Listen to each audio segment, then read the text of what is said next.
شہر قائد کے مسائل تاحال حل نہ ہو سکے. ٹوٹی پھوٹی سڑکیں، سیوریج کا نظام بد سے بدتر ہو گیا. ٹوٹی ہوئی سڑکوں کی وجہ سے مرکزی شہروں پر ٹریفک جام معمول بن گیا، جس کی وجہ سے حادثات رونما ہوتے رہتے ہیں. کراچی کے علاقے گلشن اقبال بلاک 5 کے دکاندار اور رہائشی 6 ماہ سے گٹر ابلنے کی وجہ سے سخت ذہنی اذیت کا شکار ہیں. یہ 2 سال سے زائد کا عرصہ ہو گیا. سیوریج کا نظام تباہ حال ہے. سیوریج کے پانی کی وجہ سے بیماریاں بھی پھیل رہی ہیں. ڈینگی مچھر کی افزائش میں اضافہ ہو رہا ہے. کوئی اسپرے نہیں کیا جا رہا. گندے پانی کی وجہ سے روڈ مکمل طور پر خراب ہو چکی ہے. بڑے بڑے گڑھے پڑ گئے ہیں جو حادثات کا سبب بن رہے ہیں. متعلقہ اداروں میں درخواستیں دیں لیکن کہیں بھی ہماری مسائل حل نہ ہو سکے. دن یہاں پر ٹریفک جیم رہتا ہے، جس کی وجہ سے اسنیچرز آتے ہیں، ان کو ٹائم ملتا ہے، وہ اسنیچنگ کرتے ہیں.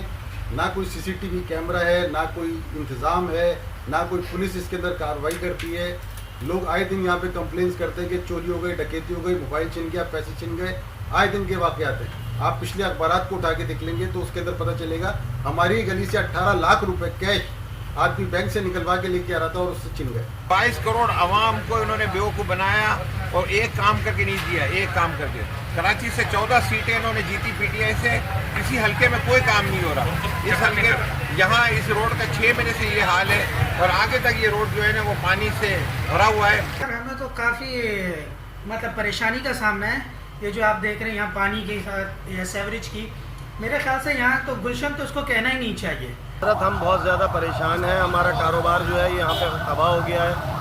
پانی مستقل یہاں گٹر کا پانی بہتا رہتا ہے. پارکنگ کا نظام بہت خراب ہے. باہر روڈ پہ بھی بالکل آپ دیکھ رہے ہیں کاروبار تباہ ہو گیا. گٹر کا پانی مستقل بہتا رہتا ہے، جس کی وجہ سے کسٹمرز کو سخت مشکلات کا سامنا رہتا ہے، جبکہ یہاں کے رہائشی لوگوں کو بھی مشکلات ہے. ٹریفک جام رہنے کی وجہ سے اسٹریٹ کرائم کے واقعات بھی بڑھ رہے ہیں. گلشن اقبال جو ماضی میں صاف ستھرا علاقہ ہوا کرتا تھا، آج گندگی کا ڈھیر بنا ہوا ہے. یہاں کے مکین بدبودار فضا میں زندگی گزارنے پر مجبور ہیں. پینے کے پانی میں بھی گٹر کا پانی شامل ہونے کی شکایت میں اضافہ ہو رہا ہے، جو بیماریوں میں بھی اضافہ ہو رہا ہے. 5 سے 6 ماہ سے حالات خراب ہیں. متعلقہ ادارے کسی قسم کا کوئی تعاون کرنے کو تیار نہیں.